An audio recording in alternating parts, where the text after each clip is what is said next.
Hello. Our podcast guest today is Ivan Katz.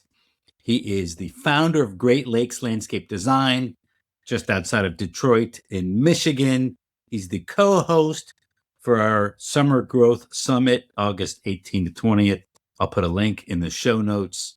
And today I asked Ivan 4 surprise questions, and we got a very spontaneous response from him on all 4 of these questions. Plus, I did ask him a few questions about the Summer Growth Summit and what others who are attending could learn from it, because he's been coming for many years now. He always brings a big team. So he's a veteran of attending, and now he's going to become a veteran of hosting this year. We have 2 hosts this year. We also have Troy Clogg Landscape Associates. They're a larger company they're outside of Detroit, but a little bit further north, outside of the city. They're around 25 million with their newest acquisition. Ivan's around 10 million, roughly. And the 4 questions I ask him, you're going to love these. When we walk through your facility, what are the specific things that you want us to pay attention to? He just got a new facility, so he talks about his old facility versus his new facility. The second question we ask him is, what do you think you do better than almost anyone else? Now, this is a tough question because, he's a humble person. People don't necessarily like to brag. But over the course of this half-hour podcast, we tease out 4 different things that he does very well. You'll learn a lot from it. I think it's pretty powerful what we end up coming to terms with there. I then ask him what was the hardest transition he made in the business, and we get into a really good topic here that a lot of companies face and maybe run away from or ignore, that he ran towards, and you'll hear about that transition when we dive into the podcast. And lastly, I ask him where he thinks that other owners settle, where they think good enough is good enough. And he gave a profound indictment, so to speak, on the industry itself, where many companies fall short and where he's really trying to wrap his head around. So this is a great podcast, whether you come to our summit or not. Here we go. Good morning, Ivan Katz. Morning, Jeffrey. How are you today? I am doing most awesome. Welcome back to the show. I'm happy to be back. Yeah. So you've been on before. We've talked a little bit about how you got from A to B, and then you've actually made big changes since that podcast. And we will all be the recipients of learning all about that at the Summer Growth Summit. I'm going to ask you questions today that'll be a mix about your business and about what to expect at the summit. And so I'm going to mix the 2 together. So we're going to learn about everything all at once here. Okay. Mr. Katz, when we walk in, by the way, for the listeners listening, Ivan doesn't know any of these questions. So this will all be a good spontaneous response. When the attendees walk through your company during the tour, that'll be August 19th. That'll be the day we'll be at your company. Are there specific things you're hoping to show off or that you want us to pay attention to when we're doing that walkthrough on your facility? That would be a hard yes. We are, first and foremost, really excited to show off our facility. We feel that it's really, really unique. We think it's a special place, not just for the team, but because of the team, meaning we've put a lot of pride and ownership into the details of what we've done so far in a 2+ year period. That took us probably 12 years to do in our first building. That got to be exactly where we wanted it, and then we bought this one. So we have great vision of what we'd like to do with this, and every quarter we try to execute something. So we're always, in terms of feedback, what would be great is, hey, this is great. Maybe look at doing something like this. When we had the peer group here this past October, listening to Matt Heiner talk about doing vignettes out front, where I think I have to do the whole entire landscape plan all at once. Things like that are helpful for somebody like myself to kind of bring me back down to earth and get it done in bits and pieces. Just how it flows the organizational parts of it, how we've been able to be disciplined, even though we have almost 3 times or 4 times the space, where we've been disciplined to keep it like we still are living on less than an acre with less than 10,000 square feet of warehouse. But So what just is it? What is it in current size? so we're 3.5 acres, 33,000 square foot office warehouse. Um, and like I said before, we were on less than an acre, and our building was less than 13,000 square feet. And almost everything that we have here was there, and it was just really tight, to the point where we ran out of room, couldn't hold all of our equipment. But with racking, you can triple your floor space. Um, so hopefully, what we can show is, a place that was built and designed not just with my vision in mind, but my vision and then the team's execution, and then understanding of how the work flows for them. So they took my basic ideas, some stuff we lived with for a year or two before we made any changes. But then what also comes with that, like, it's a pretty big responsibility, because otherwise it turns into deferred maintenance. Ceiling tiles get stained. If you don't replace them here and there, then it becomes a greater use. You've got a larger facility. Now I have my operations on one side of the building and then office support on the other side, per se. And the goal is, we created the hub. So the hub is our centralized place for everyone to gather. And we're trying to get people to come back and forth and move about the building. So pretty excited. I walk in here and I'm like, holy moly, how did I get here? So I think it's a unique facility in terms of what they should expect to see compared to what we've seen at other um, tours that I've taken across the country. And Yeah. I'm excited because I know that I can grow in this facility to be 3 or 4 times the size based on centralized location. We can get to all major thoroughfares within 5 minutes. Size of the space, tailoring our fleet.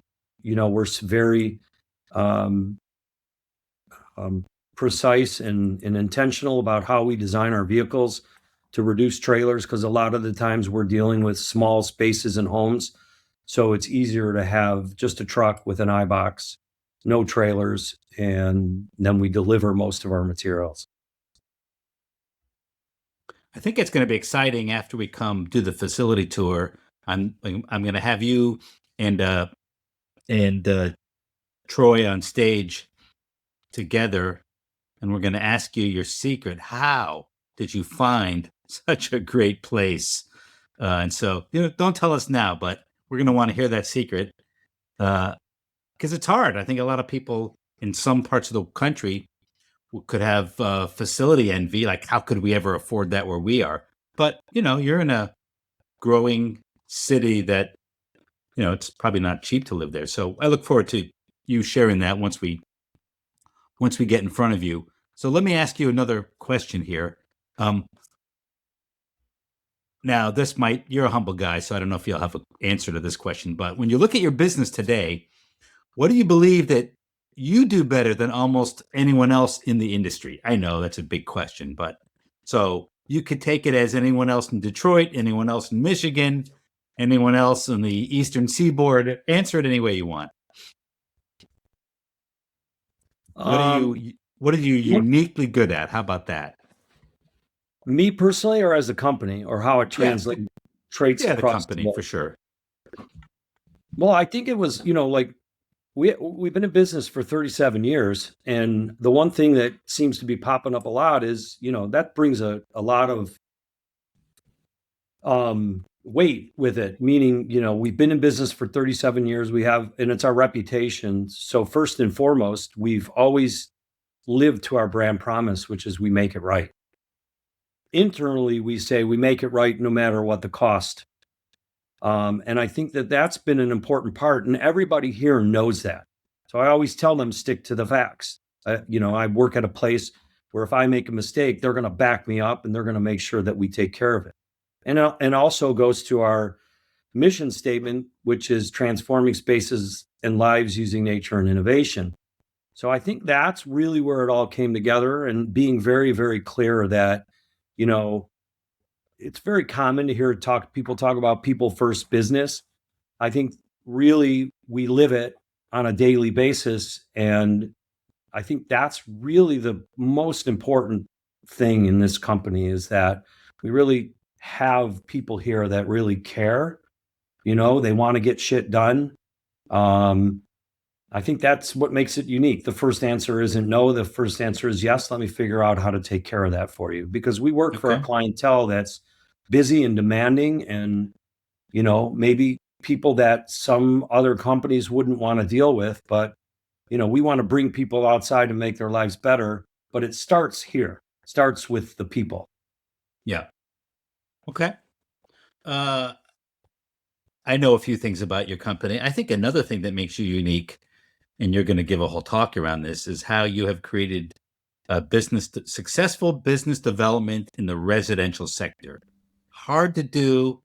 Not a lot of companies are great at it. Uh, Nick Marsden, who's in your peer group in our community, he's great at it.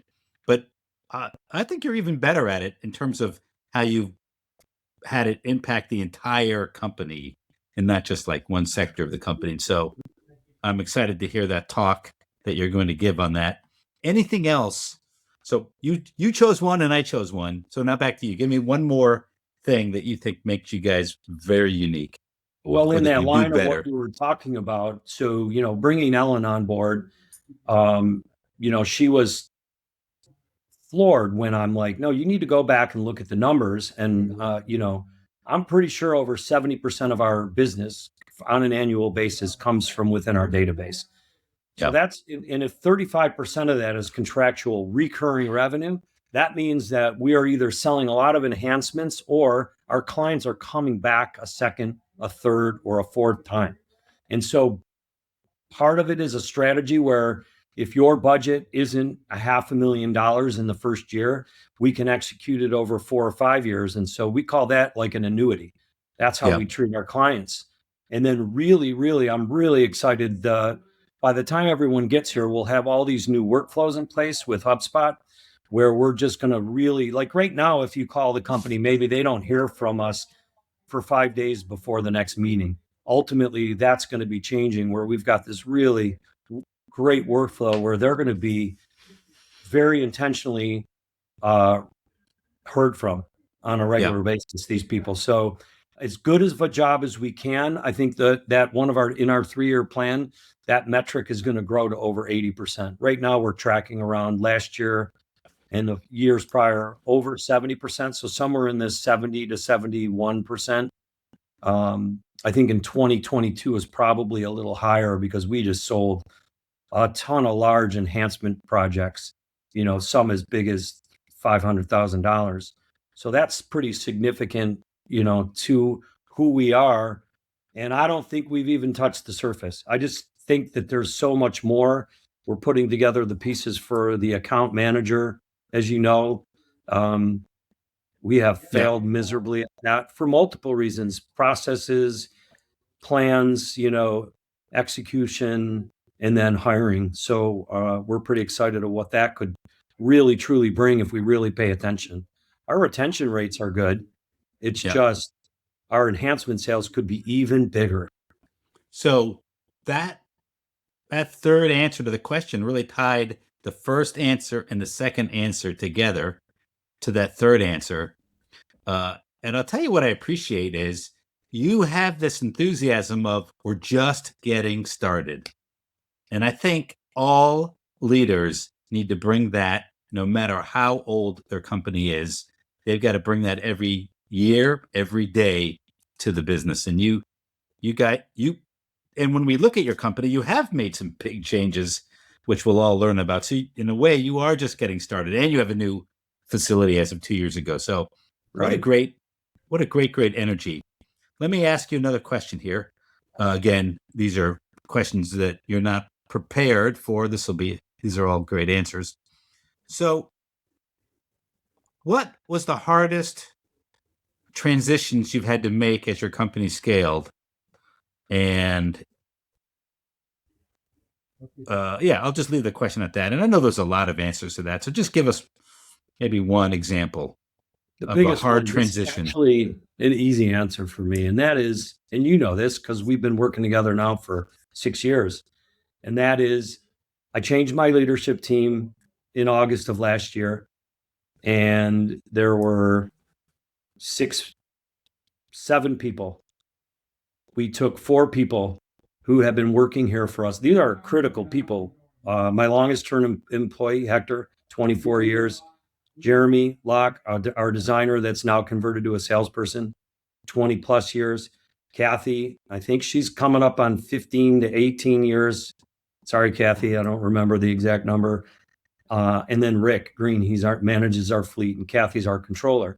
So these are people, including Kathy, Hector, and Jeremy, who went through an embezzlement with me and watched me and helped me and recover from that, and then took a company to the size that it is now. Taking them off the leadership team, which was a really humbling experience for me. So even though is business, it's still, there are unfortunately feelings that come with that. And it was not an easy decision for me. I probably waited too long to do it. And then we brought in 2 more people back onto the leadership team that you guys will all meet when we're here in August, to try and go to what's the next phase of where we're at. And it's interesting because when I first met you, you said, "These are your team. You need to get rid of them all." And Oh, man. I did but not say that. you really did. It stuck with me, and I'm like, okay, it was the best thing I could have heard, because I'm like, just watch. We'll show you what we're going to do here. And Yeah. they did, and I think they surprised a lot of people, and that's why I say it was hard, because I it was don't think I said you important. should fire them, Ivan, just to be clear. That's Okay, well, not, maybe it was. Are you sure you really want? Like, I think you might need to start over, but we'll see. You kept an open mind. yeah. But Yeah, I we think both that's did. part of having a coach, right? I think at the end, what does that really mean? It means you're challenging me to make sure. Like, that's where it all started for me. I mean, this has been a 6 year, you know, I mean, to me, it's not about the money. It's about what results I've gotten and what you bring out for me, Yeah. um, in terms of a coach. I had never had a coach. So what was I doing the first 31 years? I had other people that I had as mentors, and, Yeah. that I would speak to in the business community, that I've been very fortunate to surround. But so doing that, and then watching what comes with it after, having to work through the process, because, you know, you get to that, and then all of a sudden you've kind of hit this proverbial ceiling, and they're still critical here. Hector's been with me 24. Like, him and we know where all the skeletons are. We know Yeah. all the skeletons are and all the treasures are at our clients. And he knows as much as I know, as much as anyone else could possibly know, and what everyone else brings. We still needed these people to stay on, um, in order to create the success that we're starting to see already Yeah. in the So, past really, 6. the answer you just get, I'm sorry. Don't mean to interrupt. Go ahead. No, that's what we're starting to see the result of it. It's been 6 to 8 months. So, just to summarize, the transition was legacy employees off the leadership team, uh, bringing some brand new employees into the company on the leadership team. That's a common question we hear all the time here at Jeffrey Scott Consulting. Can I bring on people from the outside without pissing off or losing my good people on the inside? And I think you're an example of the answer is yes, you can. And I think that's a fifth thing that you do uniquely well, Ivan, is you have created this loyalty with your people, that they're going to go on this journey with you, even when it changes their position and hierarchy in the company. And so I think that's something we're going to see in action when we come to visit you. I mean, it's something that I feel like I pay a lot of attention to, and I'm really intentional about, and that is long-term employees. So I met a young kid that's starting a paving company, and the gentleman that's coming to work for him as his operational manager had been with another company for 35 years. and he left. And that's a long time. I mean, when Hector and I have conversations, like, he's devoted a large portion of his life to this company. And that, I don't take that for granted. And I think that is so critical for owners to understand and make sure that you honor that. But I ask people like that, I kind of, well, what would have taken to keep you? And some of the things you hear as well, how the changes were abrupt. And so Des and I had to work on what our plans were. And they weren't necessarily received at first, but then, we had to put some of the stuff back into place. But over time, we've been able to integrate some of the ideas that we had. In other words, we didn't just, rip the Band-Aid off. We talked about it, leading up to it. What was it going to look like? And it was hard. I mean, having these direct, hard conversations, they weren't easy. They were emotional. It wasn't perfect. It wasn't smooth. It wasn't ideal. It was hard. I mean, it was probably the hardest thing I've had to do. And we're not through it yet, because to me, I need these people. I want these people to be here, until they're ready to retire. We just had our first employee retire from Great Lakes. Steve came to work for me in sales 5 years ago and swore that I'm retiring at 67, and he did. I've started like, we meet once a month now, outside of work. We're going to golf next month. So it's kind of nice to be able to do that, because these people are, they're meaningful, not just to me, but to everybody here on the staff. And I think that is the loyalty, and that translates with our clients. And that's why those numbers, the 70% go to 80%, are so high. That's something unique. That is unique. That loyalty with our clients. So now let's do an outside question here. When you look at other companies, you're a big networker, so you've know people in the Detroit area. You know the companies in our community. You know the industry at large. Where do you think other contractors are settling for good enough without realizing it, or without realizing the long-term impact?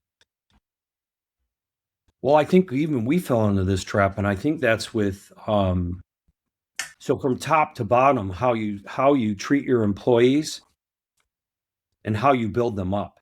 I think that's, as an industry, where we have huge opportunities. And you're seeing that with M&A and private equity and all this great stuff that's going on, which is great for the industry. But I think it's like training. I think we get complacent. We have people that are on our crews. You get, oh, this guy's a really good foreman, I'm going to make him a production manager. I think that's where we settle, instead of saying, well, is he really? Or what would it take for us to turn that guy who wants to be that person, or we're real, to get to the point where they could be a production manager? What would it really take? I think we're still guilty of it, but I think that as we continue, that's something we're working on really hard to solve that problem. It's going to be amazing. And the things that we're getting people to do, but don't put limitations on people. Find out what their limitations are, and then train them up so that you can get them to be fully, operational and experts in what they're doing.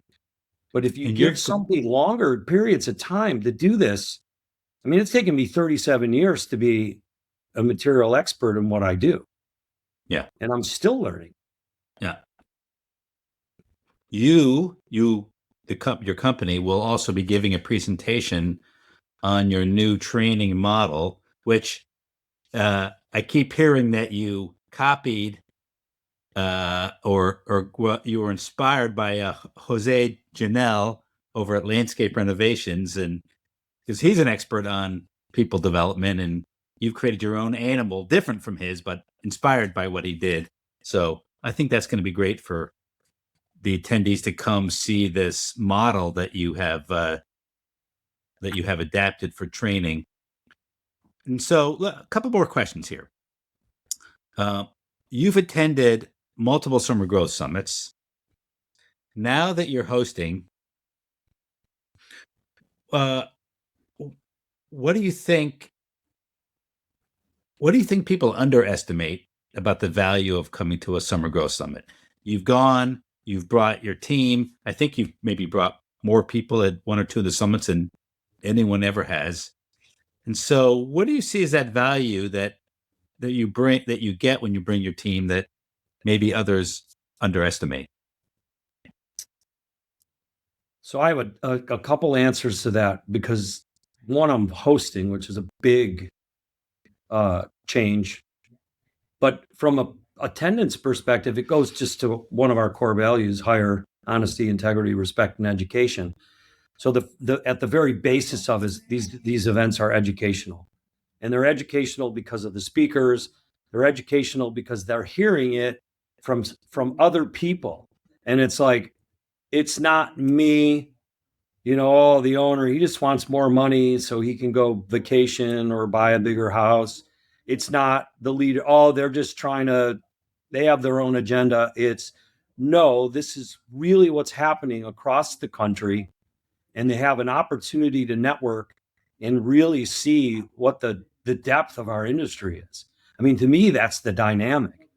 The first event I ever took my leadership team, um, it opened their eyes, like they had no idea almost, right? I mean, I'm not saying they were living in a closet, but man, did it open their eyes to what's possible, because you're surrounded by people, even the companies that may be a million or 2 million or 20 some million.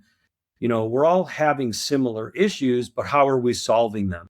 And what can you, just like the Jose Janelle, what can we look at and then make it our own? I think a lot of times people want to adopt whatever they hear, but that's the wrong answer. The right answer is what works. How are you going to integrate it into your company and your culture to make sure that it fits your values, your mission, and how you're going to move forward? So from that perspective, I think that's really where it's been good.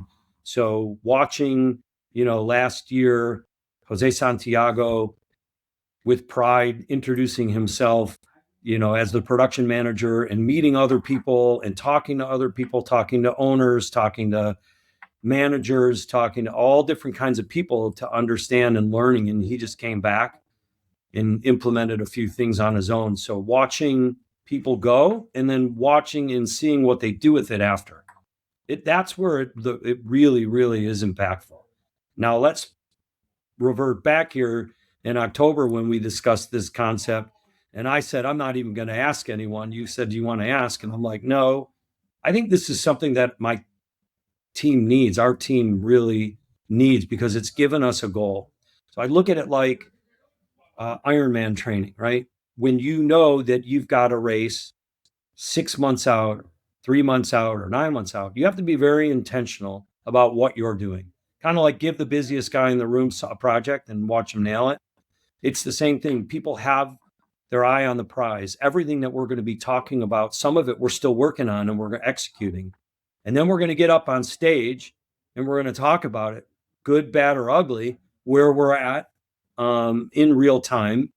But it's exciting because they're going to want to get on stage and be talking about how they're crushing it.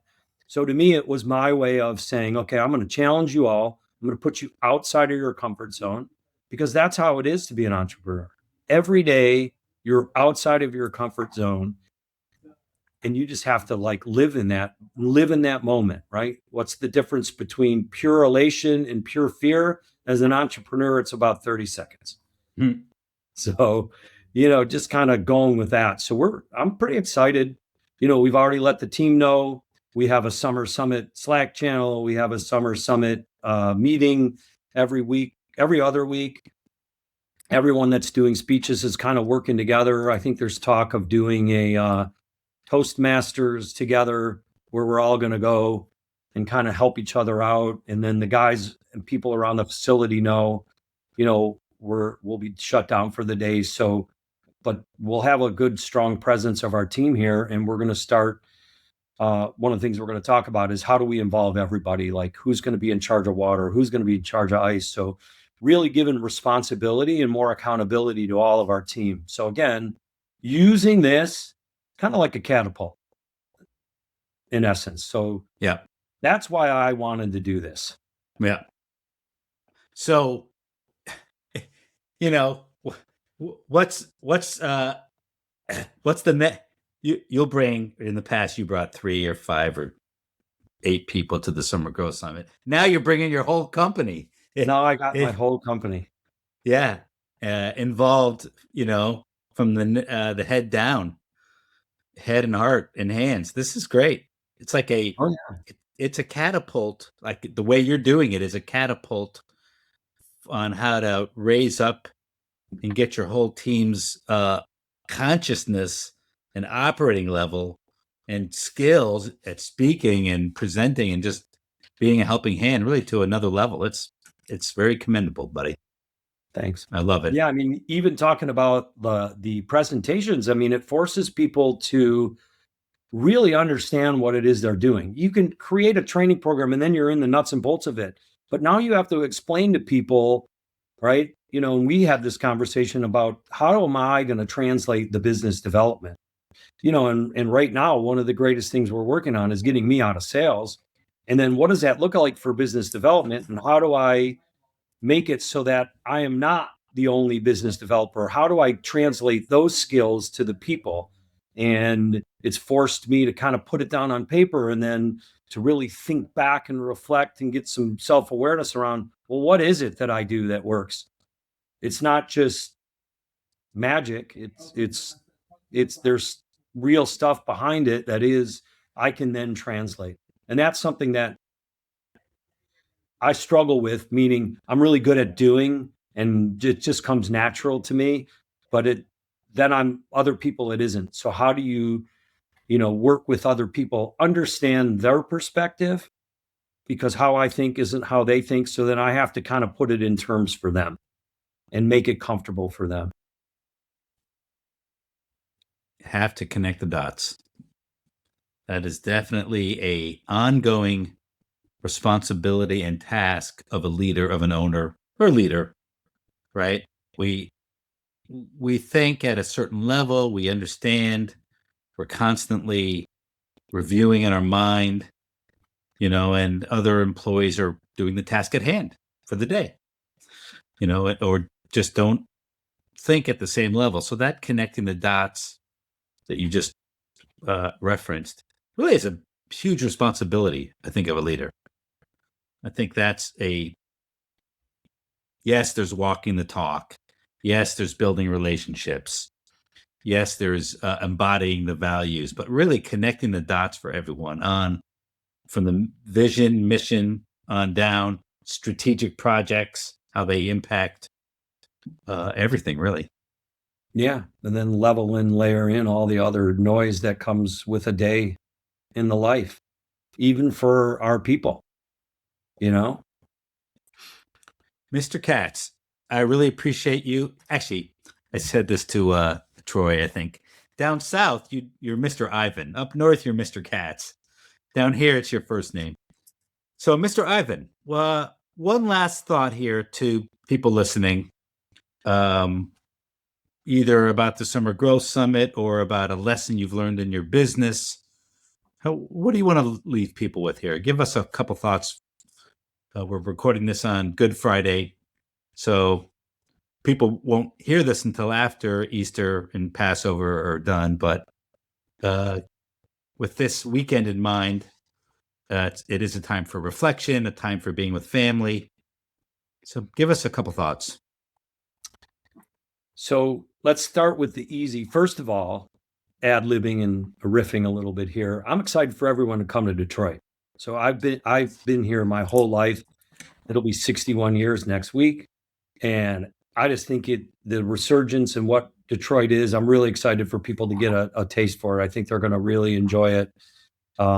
It's an amazing city now. So I think I'm really excited about that. It's Easter weekend, and it's also the start of Passover that came extremely early this year.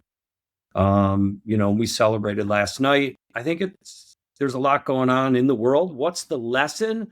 I think it's enjoy the moment, right? Like really embrace it, make the most out of it. Be present.